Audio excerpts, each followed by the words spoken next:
Ma fiancée a couché avec un collègue, est tombée enceinte et a menti en disant que le bébé était de moi, jusqu'à ce qu'un test ADN révèle la vérité et fasse voler en éclats son image parfaite. Je m'appelle Paul. J'ai 35 ans, marié depuis 8 ans, et jusqu'à récemment, je pensais avoir une vie bien stable. Ma femme Sophie et moi avions une belle maison à Nantes, des emplois sûrs, on parlait même de fonder une famille. En réalité, je vivais dans une illusion. Tout a basculé il y a quelques mois. C'était un samedi, j'ai décidé de ranger enfin la chambre d'amis, le fameux débarras, où on entassait tout ce qu'on n'utilisait pas. Sophie était partie à faire du shopping, discuter bref son truc. Je me suis dit que c'était le moment d'être efficace. En fouillant, je tombe sur un vieux disque dur oublié. Curieux, je le branche à mon ordi et je fouille les fichiers. La plupart étaient sans intérêt, vieilles photos vidéos de vacances téléchargement de notre époque galère. Puis je tombe sur un dossier souvenir et VGF. Franchement, je ne fouillais pas, c'était là sous mes yeux et je me disais que ça serait drôle de voir les bêtises de Sophie à son enterrement de vie de jeune fille. Je m'attendais à du karaoké bourré, des jeux stupides, des blagues un peu osées. Mais j'étais loin du compte. La première vidéo était normale, Sophie et ses copines qui rient font des shots de couronne, futurs mariés sur la tête. Mais la deuxième vidéo, autre ambiance. Ça commence en boîte musique forte lumière qui clignote. Un stripteaser déguisé en pompier bien sûr fait son show. Mais Sophie ne fait pas que regarder. Elle est sur lui collée, elle le touche, danse comme dans une émission de télé-trash. Je me sens déjà mal, mais la vidéo saute à une chambre d'hôtel. Elle l'embrasse, non, elle l'embrasse vraiment passionnément. J'ai mis pause. Je reste figé. Première pensée, c'est une blague. Deuxième, pourquoi elle a gardé ça? Quand Sophie est rentrée, je n'ai même pas attendu qu'elle enlève ses chaussures. Faut qu'on parle, j'ai dit en tenant le disque dur. Elle m'a lancé son regard agacé, celui qu'elle réserve quand je l'empêche de scroller Instagram. Quoi encore, Paul, soupire-t-elle. J'ai trouvé des vidéos là-dessus, j'ai dit la voix tremblante. Son expression n'a pas changé. Des vidéos de quoi, ton enterrement de vie de jeune fille? Je la regarde droit dans les yeux. Elle pâlit une seconde, puis roule des yeux. Oh, Paul, c'était il y a des années, pourquoi tu ressors ça? J'en reviens pas. Sophie, tu m'as trompé avec un stripteaser, j'ai vu la vidéo. Elle hausse les épaules, comme si je lui reprochais d'avoir oublié la lessive. C'était mon EVGF, c'est rien, tout le monde fait ça. Je reste bouche bée. Tout le monde fait ça. Tu te rends compte de ce que tu dis? Elle croise les bras, ce regard condescendant. Tu exagères, c'était pas une histoire. Juste une nuit, j'étais bourré avant le mariage. Lâche l'affaire. Lâche l'affaire. Ma voix monte. Tu m'as caché ça 8 ans et tu me demandes de tourner la page. Elle lève encore les yeux. Paul, c'est pas comme si j'avais couché avec lui. C'était juste pour rigoler. Je t'ai rien dit parce que tu réagirais comme maintenant. Son culot me sidère. Pas de remords, et en plus, c'est moi le méchant. Je te faisais confiance, Sophie. Tu m'as trahi. Ce n'est pas juste une erreur, tu m'as menti pendant des années. Elle riposte comme d'habitude, grandisse Paul. Tu fais ton gamin. On a eu 8 belles années, tu vas tout jeter pour une bêtise d'avant le mariage? Je ne peux même plus la regarder. J'ai pris mes clés, je suis parti. Je ne savais pas où aller. J'ai fini sur un banc cliché de film à repenser à ces mots. C'est rien. Tout le monde fait ça. Oublie. Est-ce que j'exagère? Non. Tromper, c'est tromper et l'absence totale de remords rend ça encore pire. En rentrant, elle était sur le canapé, téléphone en main, comme si de rien n'était.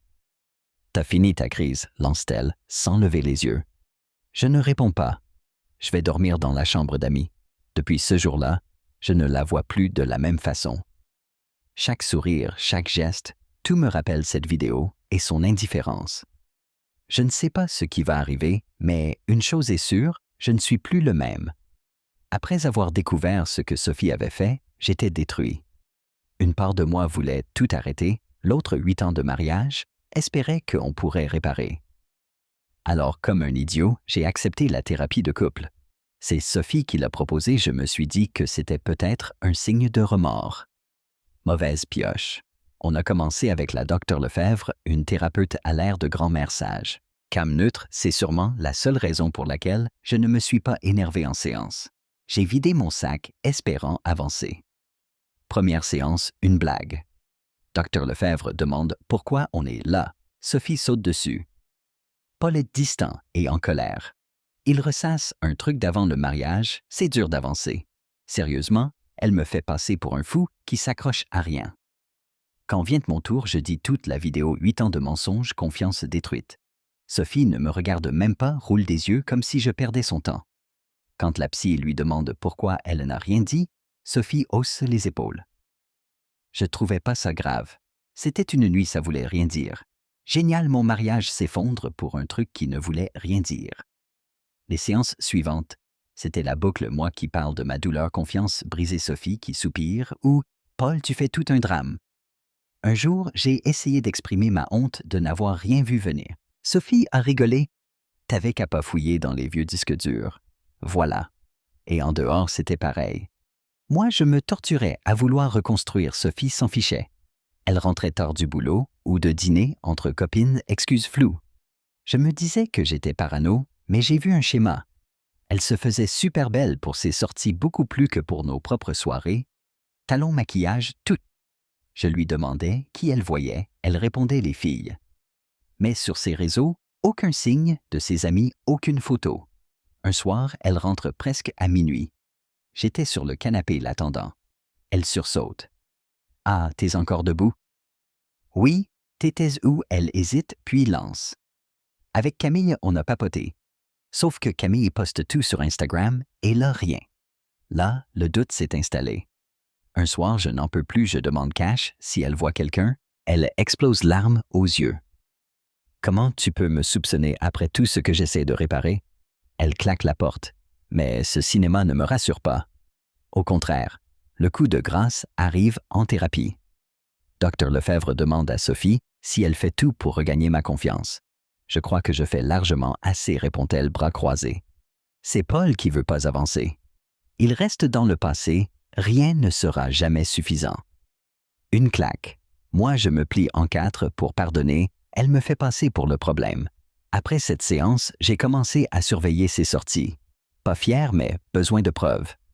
Je regardais son téléphone, ses mails, même le kilométrage de sa voiture. Ça ne collait jamais. Elle disait aller quelque part, le compteur disait autre chose. Elle recevait des SMS de numéros inconnus et quand je demandais, elle riait. C'est le boulot, arrête d'être parano.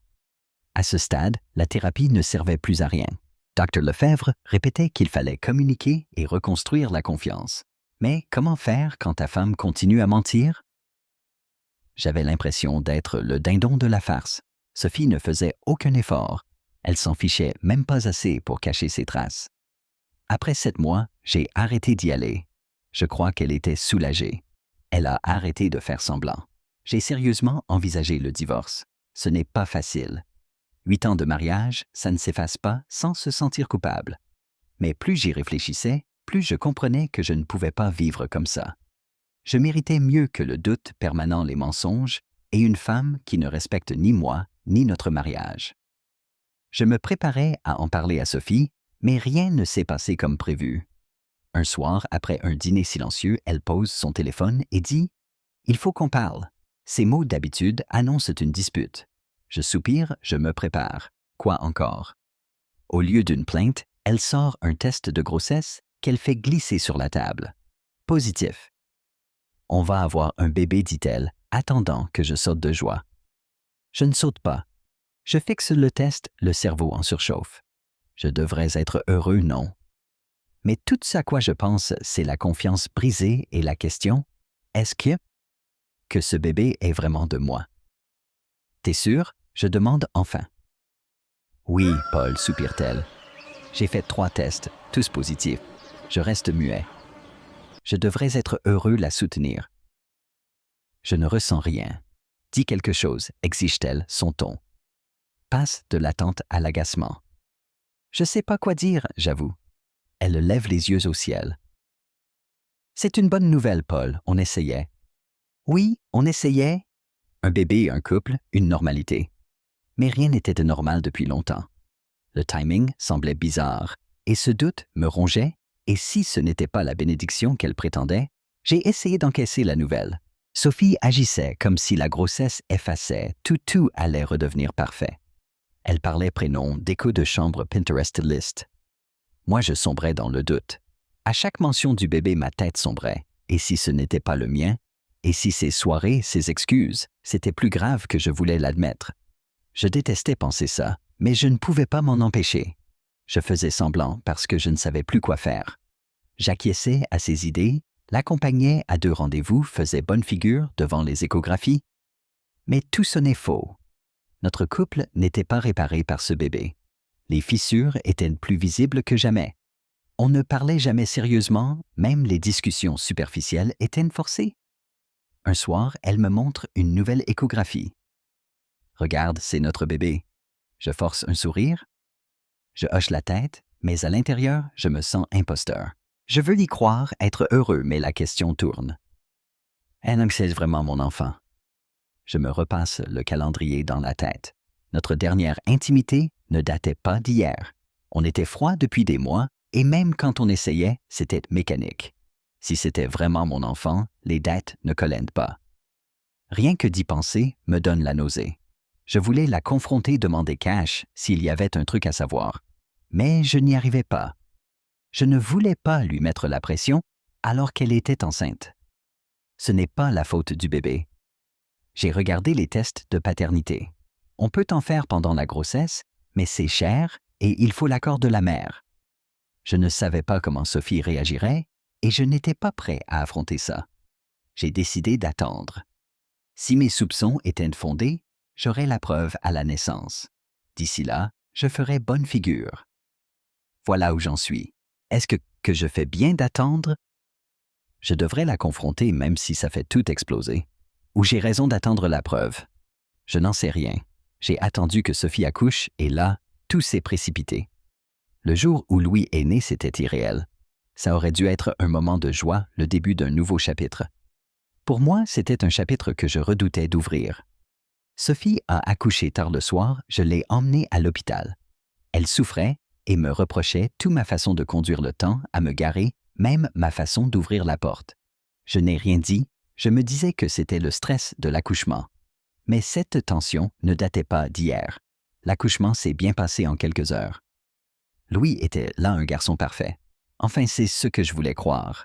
Quand l'infirmière me l'a mis dans les bras, j'ai tenté d'oublier mes doutes. J'ai regardé ce petit visage, j'ai senti une lueur d'espoir. Peut-être que tout allait s'arranger, que ce serait un nouveau départ. Mais cet espoir s'est vite éteint. Louis ne me ressemblait pas du tout. Cheveux foncés, teint qui ne collait ni à moi ni à Sophie. Je me suis dit, les bébés changent. Mais tous mes doutes sont revenus d'un coup. Je n'ai rien dit. Sophie dormait épuisée. Je suis resté dans un coin à contempler Louis innocent au milieu de tout ça. J'avais déjà décidé de faire un test de paternité, mais là, il me le fallait tout de suite. L'hôpital proposait un service discret, j'ai fait la demande avant même de rentrer à la maison. Je n'en ai pas parlé à Sophie. Je voulais des réponses, pas une crise. Les premières semaines à la maison furent floues. Nuit blanche, pleurs de Louis. Sophie s'est investie dans son rôle de maman, postant des photos de Louis sur les réseaux, récoltant likes et commentaires, jouant la famille parfaite. Moi, je sombrais. Je faisais tout ce qu'on attend d'un père, couche, biberon, présence, mais j'avais l'impression de vivre la vie de quelqu'un d'autre. À chaque regard, je cherchais un trait qui me reliait à lui. Rien. Sophie ne remarquait pas mon malaise ou faisait semblant.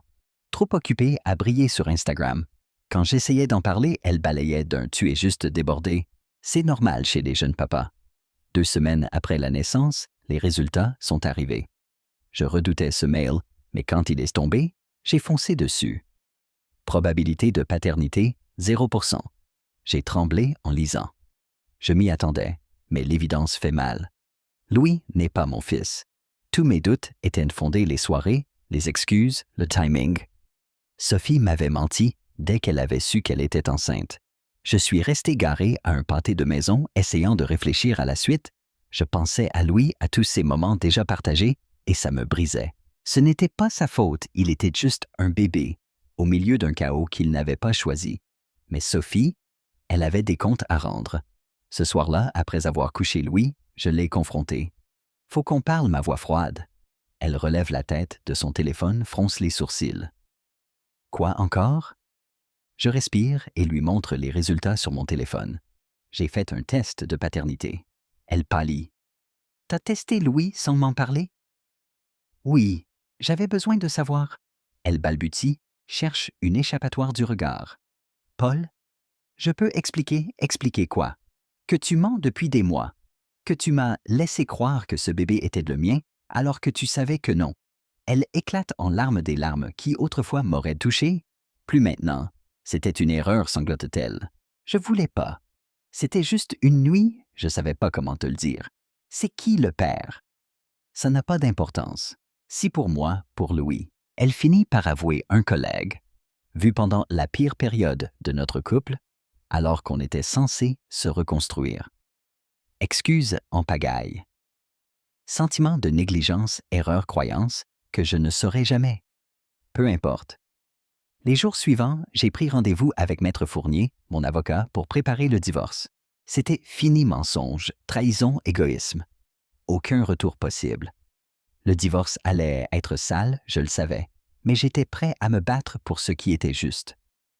Je lui ai donné les papiers un soir. Louis dormait. On était assis à la table, dossier bien rangé devant elle. C'est fini. Sophie, je ne peux pas rester. Elle parcourt les pages, visage impassible, puis s'arrête sur la partie finance, se crispe. Tu me laisses, sans rien claque-t-elle, balançant les papiers. Je fronce les sourcils. Tu n'as droit à rien, Sophie. Louis n'est pas mon fils, et tu m'as menti des mois. Je ne te dois rien. Elle me fusille du regard. T'as joué au père tout ce temps, tu ne peux pas partir comme ça. Et la pension. Tous les sacrifices que j'ai faits, incroyables. Des sacrifices.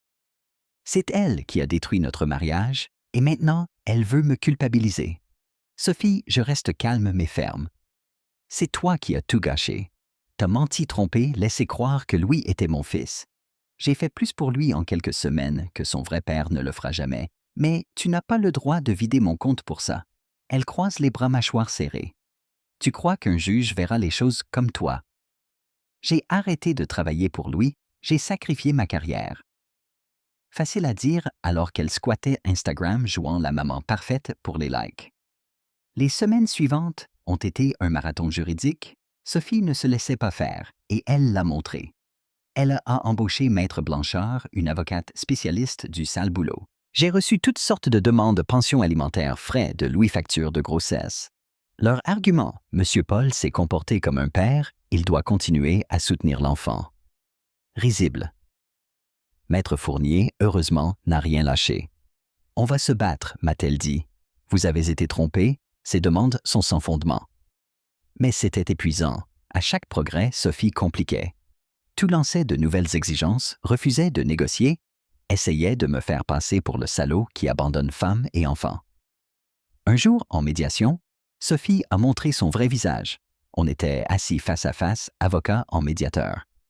Elle était habillée comme pour un gala maquillage parfait, jouant la victime. « Je ne comprends pas comment tu peux être aussi cruel, minaude-t-elle. Après tout ce qu'on a vécu, tu nous laisses sans rien, Louis et moi. » Je serre la mâchoire. « Sophie, tu m'as menti des mois. Louis n'est pas mon fils. Tu n'es pas la victime ici. » Elle ricane. « T'as agi comme son père. Tu crois pouvoir partir d'un coup? » « Oui, parce que c'est ce qui arrive quand on ment sur une chose aussi grave que la paternité. » Son avocate tente le coup du lien affectif de la continuité pour l'enfant. Maître Fournier la coupe nette.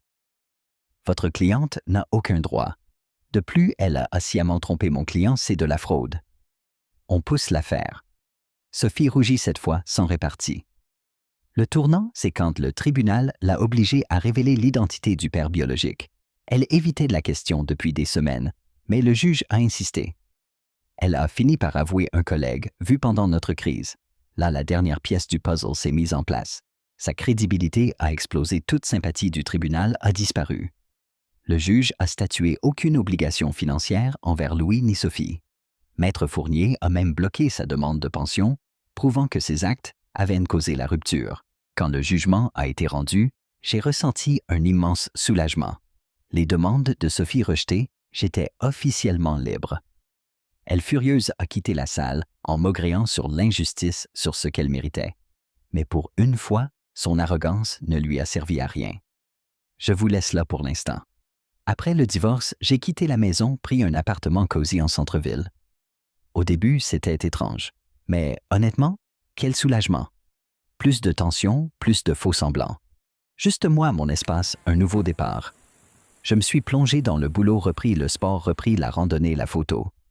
Des amis perdus de vue sûrement à cause de Sophie sont revenus. Ça fait du bien de retrouver sa vie, de se sentir soi-même. Sophie, elle s'en sort beaucoup moins bien. Un ami commun m'a dit que le père de Louis, une fois identifié, a complètement disparu, changé de service pour l'éviter. Plus personne pour la soutenir. Ses parents. Monsieur et Madame Martin, qui la soutenaient, au début, ont coupé les vivres en découvrant le mensonge. Pour la première fois, Sophie se retrouvait seule face à ses actes. Sur les réseaux, bien sûr, elle affichait le contraire, poste sur la femme forte, la maman solo épanouie. Mais ceux qui la connaissent te voyaient bien qu'elle galérait. Elle a essayé de reprendre contact avec moi. Un soir, elle a appelé voix tremblante. « Paul, j'ai beaucoup réfléchi. Il faudrait qu'on parle. Je l'ai coupé. » « Il n'y a rien à dire, Sophie. » Elle soupire, se pose en victime. « Je sais que j'ai déconné, mais on avait quelque chose. Tu ne regrettes pas? » J'ai failli rire. Ce qu'on avait était basé sur des mensonges. « Sophie, j'ai tourné la page, tu devrais faire pareil. » Elle s'est remise à pleurer, mais cette fois, je n'ai pas cédé. Je lui ai souhaité bonne chance et j'ai raccroché. Quelques semaines plus tard, elle a débarqué à mon appart. Je ne sais pas comment elle a trouvé l'adresse. Elle était là, Louis, dans les bras épuisés et désespérés. « On peut parler !» J'ai laissé entrer pour éviter un scandale. Elle s'est assise sur mon canapé, Louis sur les genoux, et a entamé son discours. Elle avait changé, on pouvait recommencer pour Louis. « Paul, je sais que je t'ai blessé, mais Louis a besoin d'une figure paternelle. T'as toujours été formidable avec lui. » Je l'ai regardé à peine croyant ce que j'entendais. « Sophie, Louis a un père, ce n'est pas moi. Tu n'as pas le droit de t'en servir pour me ramener. » Elle m'a regardé comme si je l'avais giflé. « Tu vas vraiment l'abandonner? » Je n'abandonne pas, Louis-Sophie. J'arrête de te sauver, toi. Elle est partie larmes et reproches en prime. Elle a envoyé des textos sur combien je lui manquais sur Louis sur une seconde chance. J'ai ignoré. Parfois, elle jouait la victime, parfois, elle mendiait. Être maman solo, c'est dur, les factures, la solitude.